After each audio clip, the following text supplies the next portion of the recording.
ایک نام ہے اس کا الرقیہ، رقیہ کہتے ہیں دم کو، تعویذ کو، یہ صورت رقیہ بھی ہے۔ حضرت سیدنا ابو سعید خدری رضی اللہ عنہ آپ ارشاد فرماتے ہیں کہ ایک مرتبہ نبی کریم علیہ الصلاۃ والسلام آپ نے ایک لڑائی کے لیے 30 سوار بھیجے۔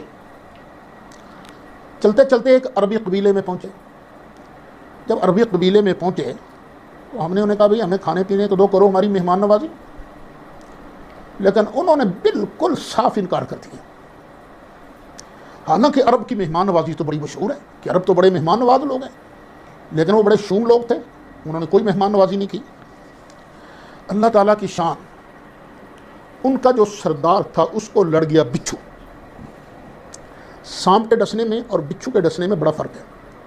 سانپ ڈسے تو بندہ مر جاتا ہے، بہت کم بچتا ہے، لیکن بچھو کے لڑنے سے مرتا نہیں ہے، لیکن چیخیں بڑی نکلواتا ہے، درد بڑی ہوتی ہے۔ بچھو لڑا تو نمبردار جو تھا نا اس گاؤں کا، ان کا سردار، اس نے بڑا شور مچاؤ، مر گیا میں، مر گیا، مجھے بچاؤ۔ اس کے قبیلے کے جو حکیم حکمات تھے انہوں نے بڑا زور لگایا، کوئی آرام نہیں آیا۔ وہ کہنے لگا یار یہ مسلمان آئے ہیں، پوچھو ان کے پاس کچھ چیز ہے، شاید ان کا نبی کوئی چیز لایا ہو جو شفا دینے والی ہو، تو جاؤ ان سے پتہ کرو۔ وہ آ گئے حضرت ابو سعید خدری رضی اللہ عنہ کے پاس اور آ کر کہنے لگے آپ کے پاس کوئی دم شم ہے بچھو کے کاٹنے کا؟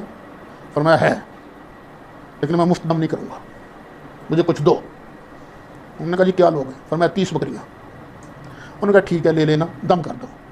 فرماتے ہیں میں گیا اور 7 مرتبہ الحمد شریف پڑھ کر سورۃ فاتحہ پڑھ کر دم کیا، اللہ نے اسے شفا دے دی۔ جب وہ شفا یاب ہو گیا تو میں نے وہ 30 بکریاں لیں اور چل پڑے، لیکن دل میں ایک وسوسہ تھا، حدیث کے الفاظ تو نہیں ہیں لیکن میں کہہ رہا ہوں وسوسہ تھا کہ کہیں یہ تو نہیں کہ ہم نے قرآن بیچا ہے، یہ وسوسہ تھا نا۔ تو دل نے کہا کہ چلو پہلے سرکار کے پاس چلیں گے، سرکار کی بارگاہ میں جا کے عرض کریں گے، اگر اجازت ملے گی تو کھا لیں گے، ان کو استعمال کر لیں گے۔